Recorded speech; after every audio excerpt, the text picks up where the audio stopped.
चोरी चोरी कोई आए चुपके चुपके सबसे छुपके ख्वाब कहीं ले जा। एक ऐसी अभिनेत्री जो 80 और 90 दशक की टॉप अभिनेत्रियों में शुमार की जाती है। ईदों से सरगम, गलियों से शबनम, दूर रहे तो दूर रहे। जो प्रोड्यूसर और डायरेक्टर की पहली पसंद बन गई और हर फिल्म मेकर अपनी फिल्म में शाइन करने के लिए बेताब होने लगा।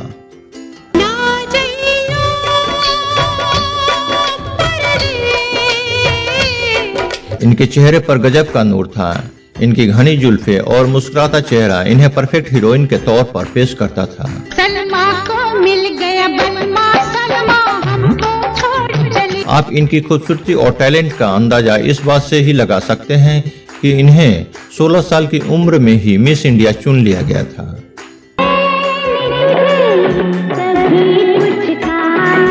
इनकी टैलेंट और खूबसूरती की वजह से बहुत से एक्टर के साथ साथ कई डायरेक्टर भी इनके दीवाने थे।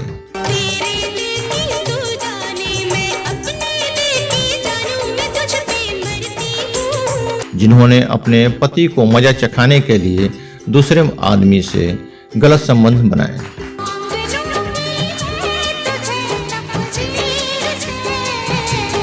तो कौन थी ये अभिनेत्री और क्यों बहुत से विवादों से घिरी रही इनकी पर्सनल लाइफ? आइए जानते हैं इस बेहतरीन अदाकारा पूनम ढिल्लों की पर्सनल लाइफ की।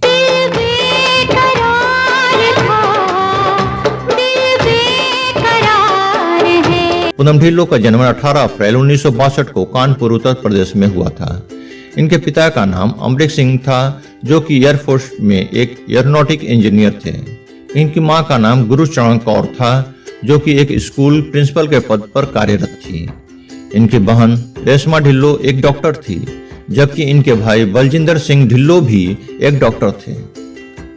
पूनम की शुरुआती शिक्षा चंडीगढ़ के करमेल कन्वेंट स्कूल से पूरी हुई। पूनम ने अपने स्कूल की शिक्षा चंडीगढ़ यूनिवर्सिटी से प्राप्त की। पूनम का मन पढ़ाई लिखाई में बहुत लगता था। पूनम एक डॉक्टर बनना चाहती थी। पूनम ने 10वीं क्लास में ही मिस इंडिया यंग कंटेस्ट में भाग लिया और जीत हासिल की। मिस इंडिया यंग खिताब जीतने के बाद उस समय पूनम ढिल्लों की बहुत सी फोटो खींची गई थी। एक दिन निर्माता और निर्देशक यश चोपड़ा की नजर उनकी फोटो पर पड़ी। यश चोपड़ा को पूनम की फोटो बहुत अच्छी लगी। यश चोपड़ा एक फिल्म बना रहे थे, फिल्म थी त्रिशूल, जिसके लिए उन्होंने पूनम को ऑफर दिया। तो पूनम ने इस ऑफर को ठुकरा दिया क्योंकि उन्हें पढ़ाई करनी थी। लेकिन जब उनके एक पारिवारिक रिश्तेदार को यह बात पता चली तो उन्होंने पूनम और उनके परिवार वालों को समझाया कि आप यह क्या कर रहे हैं। लोग तो फिल्म करने के लिए कितनी कोशिश करते हैं और आप हैं तो घर आए ऑफर को ठुकरा रहे हैं। उनके बहुत समझाने पर पूनम के माता पिता ने पूनम से कहा, ठीक है तुम काम कर सकती हो फिल्मों में, लेकिन केवल गर्मी की छुट्टियों में। जब स्कूल स्टार्ट हो जाए तो काम करना बंद करना होगा। माता पिता की इस शर्त पर पूनम ने फिल्म त्रिशूल में काम करने की हामी भर दी। तो इस तरह से पूनम की 1978 में आई फिल्म त्रिशूल उनकी पहली फिल्म रही।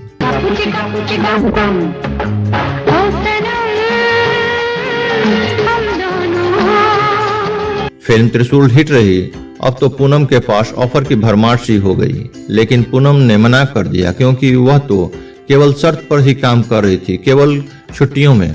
पूनम को तैयारी करनी थी डॉक्टर बनने के लिए, मेडिकल परीक्षा पास करने की। पूनम के भाई ने पूनम को बहुत समझाया, तब कहीं जाकर पूनम ने यश चोपड़ा की फिल्म नूरी में काम करने की हामी भरी। फिल्म नूरी ने बहुत सफलता हासिल की। इस फिल्म के गीत भी खूब चले। चोरी चोरी कोई आए चुपके चुपके सबसे छुपके ख्वाब। जब यह फिल्म हिट हो गई तो पूनम ने फैसला किया कि अब वह अभिनेत्री ही बनेगी। फिर क्या था, पूनम की फिल्मों की गाड़ी चल पड़ी और उस दौर के सभी अभिनेताओं के साथ पूनम ने काम किया। राजेश खन्ना के साथ रेड रोज, जितेंद्र के साथ निशाना, रणधीर कपूर के साथ बीबी ओ बीबी फिल्मों में काम किया। पूनम की राजेश खन्ना के साथ फिल्म दर्द रिलीज हुई, जो कि हिट रही।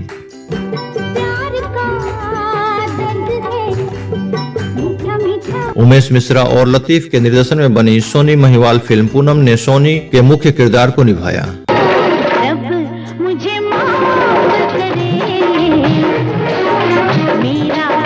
इसके बाद पूनम की अगली फिल्म तेरी कसम भी सफल रही।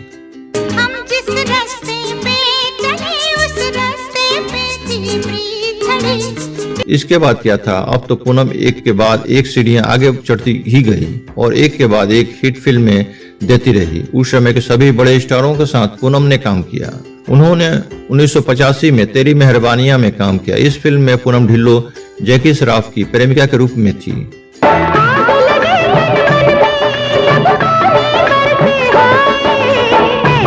इसके बाद समुंदर में काम किया। इस फिल्म में पूनम सोनी महवाल के बाद फिर से सनी देओल के साथ नजर आई।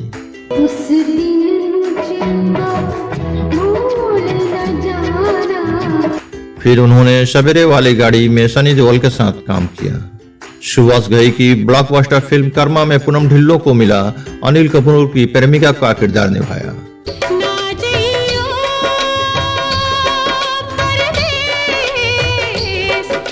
उन्होंने नाम और मालामाल में भी बहुत अच्छा अभिनय किया। पूनम ढिल्लों के अफेयर्स की बात की जाए तो इनका नाम हीरो के अलावा बहुत से डायरेक्टरों के साथ जुड़ा।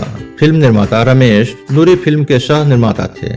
जब उन्होंने पूनम को देखा तो पूनम की खूबसूरती देखकर उन पर मर मिटे।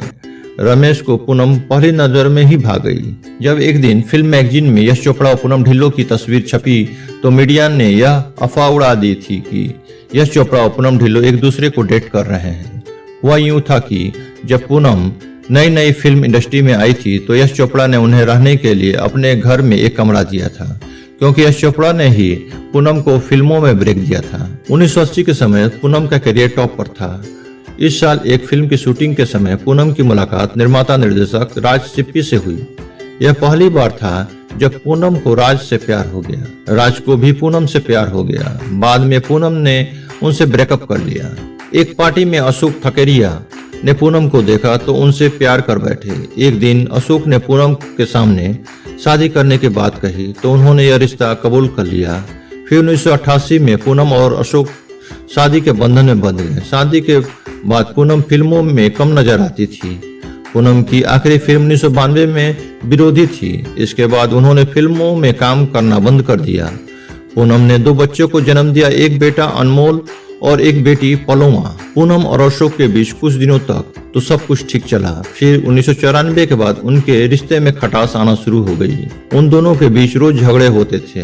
फिर अचानक पूनम को जानकारी मिली कि उनके पति का किसी के साथ अफेयर चल रहा है। पूनम ने पति को सवाल जवाब करने के बजाय उनको मजा चखाना चाहती थी। उन्होंने सोचा कि अगर मेरे होते हुए अशोक किसी और के साथ रिश्ते में है तो अब मैं भी उन्हें वही जवाब दूंगी। पूनम ने हांगकांग के बिजनेसमैन की कू के साथ रिश्ते में आ गई।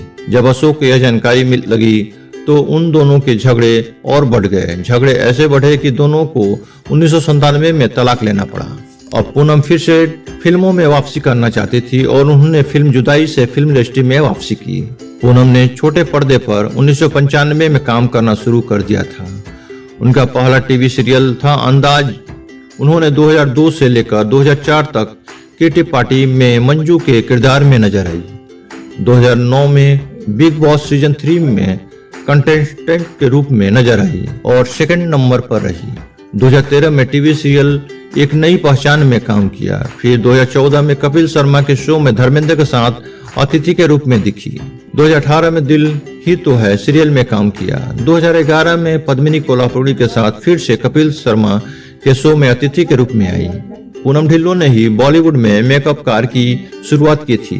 पूनम ने वैनिटी नाम की कंपनी भी शुरू की जो कि बॉलीवुड के कलाकारों को वैनिटी वैन देती थी। पूनम को फिल्म नूरी के लिए बेस्ट एक्ट्रेस का नामांकन भी मिला था। 2015 में सीरियल नई पहचान के लिए बेस्ट टेली अवार्ड भी मिला। पूनम आज भी छोटे पर्दे पर और वेब सीरीज में काम करती हैं।